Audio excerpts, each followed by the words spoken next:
Guys जैसे कि आप देख पा रहे हैं मैं निकल चुका हूँ फिर से एक नए गांव एक्सप्लोर करने के लिए। मैं आपको एक नया गांव दिखाने के लिए फिर से निकल चुका हूँ। आप भी कह रहे होंगे डेली डेली ये कहाँ निकल जाता है। तो देखिए आज मैं जा रहा हूँ, पापा का मेरे ट्रांसफ़र हो चुका है तो पापा को छोड़ने जा रहा हूँ मैं। तो ये रास्ता आपको देखा हुआ ऐसा लग रहा होगा। तो अभी मैं दोबारा से रास्ता यही है जाने का, लेकिन आज मैं उससे बहुत आगे जा रहा हूँ और आपको एक नया गाँव दिखाऊँगा। और अभी मैं प्रवेश कर चुका हूँ नंदौर नदी में, जो आपने परसों पिछले ब्लॉग में देखी होगी। ये खनन के लिए प्रसिद्ध है, एक गौला नदी और एक नंदौर नदी। ये जो पड़ती है चोरगिलिया सेंचुरी, नंदौर वैली नाम से जाना जाता है। तो परसों जल स्तर ज़्यादा था तो आज कम है। चलते हैं और मैं आपको दिखाऊंगा आगे। आज एक नया गांव दिखाऊंगा। ये रास्ता सिर्फ जाड़ों और गर्मियों के लिए ही है, क्योंकि बरसातों में यहाँ लबालब पानी से भर जाती है नदी। बरसातों में जल स्तर बहुत ज़्यादा हो जाता है और कीचड़ वगैरह भी हो जाता है, तो यहाँ से जाने का नहीं होता है। फिर वहाँ से नानकमत्ता बाय नानकमत्ता खटीमा सितारगंज होके जाना पड़ता है। तो अभी हम शॉर्ट मार रहे जंगल के रास्ते। अब मैं प्रवेश कर चुका हूँ रिजर्व फॉरेस्ट के अंडर में। देखिए आपको चारों तरफ घने जंगल देखने को मिलेंगे, हरे भरे, और बिल्कुल साउथ मूवी पुष्पा राज की तरह फील आएगा। खाली फील लीजिएगा पर तस्करी मत करिएगा, क्योंकि हम तस्करी करने नहीं जा रहे हैं, इनका संरक्षण करने जा रहे हैं। अभी घने जंगल पार करने के बाद मैं फिर से प्रवेश कर चुका हूँ कैलाश नदी में। ये पड़ती है नंदौर नदी से 4-5 किलोमीटर अंदर। घने जंगल पार करने के बाद ये पड़ती है कैलाश नदी। इसको देव नदी भी बोला जाता है। इसको क्रॉस करके फिर से हम एंटर करेंगे तुम्हारा घने जंगलों में, जो रिजर्व फॉरेस्ट के अंडर ये रंसाली रेंज में आता है, जो चोरला सितारगंज हाईवे से 10-12 किलोमीटर अंडर है। देखिए, और पूरा कच्चा रास्ता, ऑफ रोडिंग मिलेगी आपको, और अकेले तो आदमी के जाने का संभव नहीं है। तो अभी मैं तो पापा के साथ हूँ, पापा ने देखा है, लेकिन अकेला आदमी नहीं जा सकता। कहीं भी आएँ आप तो साथ लेके आएँ और सेफ होके आएँ, क्योंकि यहाँ आपको मानव कम देखने को मिलेंगे, जंगली जानवर वगैरह आपको ज़्यादा देखने को मिलेंगे। अभी हम मुड़ चुके हैं दाहिने साइड को, जो हम जाएंगे रंसाली रेंज में, और प्रवेश कर चुके हैं हम रंसाली गांव में, जो मैंने पिछले ब्लॉग में दिखाया था। इसके बाद हम फिर घने जंगलों में जाएंगे। उसके बाद से हम मिलेंगे आपको नए गांव में, जो मैं आपको दिखाने जा रहा हूँ। बने रहेगा ब्लॉग में और एंजॉय लीजिएगा। रंसाली गांव मैंने पिछले ब्लॉग में आपको दिखाया था। अभी कुछ देर रेंज ऑफिस में रुकने के बाद हम फिर से निकल चुके हैं हम नए गांव की तरफ, जो मैं आपको दिखाने जा रहा हूं। ये देखिए आपको चारों तरफ हरे भरे खेत देखने को मिलेंगे। हम फिर से प्रवेश कर चुके हैं आपके साउथ के जंगलों में, पुष्पा राज मूवी की तरह, जैसे कि मैंने अभी बताया। और यहाँ देखिए खूबसूरत सी रोड बनाई गई है और खूबसूरत से हरे भरे घने जंगल देखने को मिलेंगे। आप कभी भी आएँ तो हम दोबारा सा कहना चाहेंगे आपसे, आप कभी भी आएँ तो सतर्क होकर आएँ। और यहाँ पर आपको जंगली जानवरों का सामना करना पड़ सकता है, क्योंकि यहाँ पे मानव की जनसंख्या कम है। तो आपको दूर दूर तक घने जंगल और हरे भरे खेत देखने को मिलेंगे सिर्फ। ये देखिए, और आपको यहाँ पूरा साल का जंगल। अब हम प्रवेश कर चुके हैं जो गांव में आपको दिखाना चाह रहा था, बिछुआ गांव, जो पड़ता है रंसाली रेंज के अंदर घने जंगलों के बीच में। मैंने भी यहाँ उम्मीद नहीं रखी थी कि ऐसे घने जंगल पार करने के बाद भी हमें इतने खूबसूरत से गांव देखने को मिलेंगे। मैं भी फर्स्ट टाइम देख रहा हूँ। आगे से आ गई है गौ माता, इसको जाने देते हैं। इसके बाद हम निकलते हैं आगे को और हम आपको पूरे गांव का भ्रमण करवाएंगे। कुछ किलोमीटर पार करने के बाद हम पहुंच चुके हैं बिछुआ गांव में, जो पड़ता है आपके तराई वन प्रभाग के अंडर, रंसाली रेंज के अंदर। यहाँ भी खूबसूरत सा गांव और दूर दूर तक आपको हरे भरे खेत और चारों तरफ जंगल देखने को मिलेंगे। जैसे कि मैंने अभी बताया, मैं भी पहली बार आ रहा हूँ यहाँ, और मैंने भी उम्मीद नहीं थी, मैंने भी यहाँ आशा नहीं की थी कि इतने घने जंगलों के अंदर भी आपको इतने खूबसूरत से गांव और ऐसी रोडें देखने को मिलेंगी।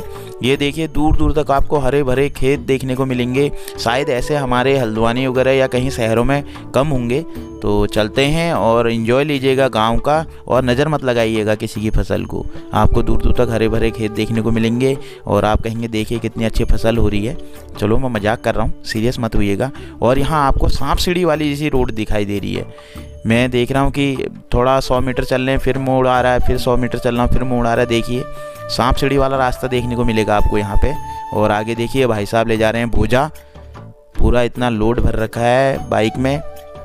चलते हैं और देखिए दूर दूर तक गेहूं की फसल हो रखी है। यहाँ पर हरे भरे गेहूं देखने को मिल रहे हैं और अन्य फसलें भी हो रखी है। जैसे आगे मुझे पीला पीला दिखाई दे रहा है, ये है सरसों की खेती, लाई हो रखी है।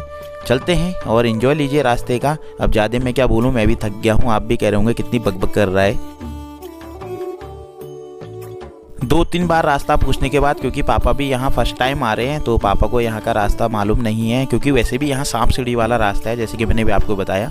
तो 2-3 जगह रास्ता पूछने के बाद हम निकल चुके हैं आधे गांव में, और आपको यहाँ पे थारू जनजाति और सिक्ख जनजाति देखने को मिलेगी। यहाँ पे पहाड़ी कम है। तो देखिए ये खूबसूरत से घर, और अभी हम निकल चुके हैं आगे, और हम यहाँ से लेंगे राइट, क्योंकि मैं भी बोर हो रहा हूँ, क्योंकि पापा बोलते कम हैं तो इस वजह से मुझे ही बोलना पड़ रहा है। क्या करें, टाइम पास करना ही हुआ। और ये देखिए, और सामने में, और ये देखिए अब यहाँ पे फिर कन्फ्यूजन है, क्योंकि 2 राहें आ गए हैं, 2 रास्ते हैं। अब किधर जाना है, पहले यहाँ पर रोक के इनसे पूछते हैं रास्ता, उसके बाद हम रखेंगे आगे को कंटिन्यू ब्लॉग को। हाय गाइस, आप सभी को मेरा नमस्कार, पहला और प्रणाम। मैं ठीक हूँ, आशा करता हूँ आप भी बढ़िया होंगे। चलो स्टार्ट करते हैं नए दिन के साथ नया ब्लॉग। जैसे कि आप देख पा रहे हैं, मैं आज आया हूँ पापा को यहाँ छोड़ने। ये है बिछुआ, साली रेंज के अंदर आता है बिछुआ बीट।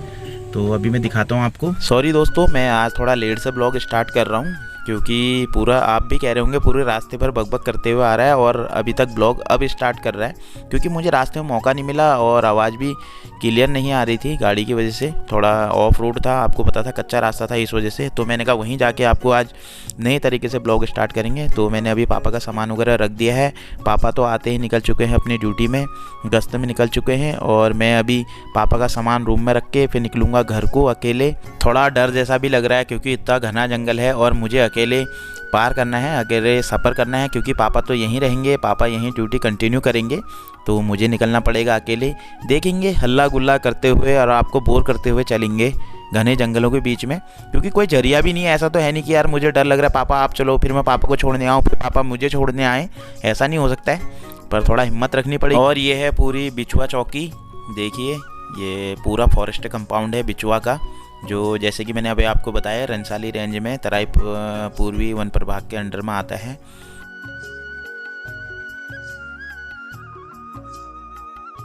और ये है हमारी गाड़ी, बैठते हैं और निकलते हैं घर को।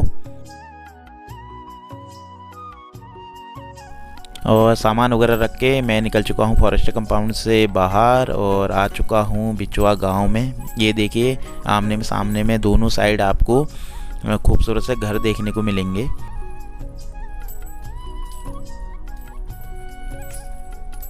ये देखिए आपको यहाँ पे मवासे कम देखने को मिलेंगी, पर आपको खेत इतने बड़े देखने को मिलेंगे, जैसे कि पहाड़ी में बोलते हैं ना हमारे बाप रे, इतना फुल खेत वाला हिसाब हो गया है। आपकी जहाँ तक नज़र पहुँचेगी चारों तरफ आपको हरियाली देखने को मिलेगी, हरे भरे खेत देखने को मिलेंगे, और उससे आगे को भी नज़र पहुँचेगी आपको तो घने जंगल देखने को मिलेंगे।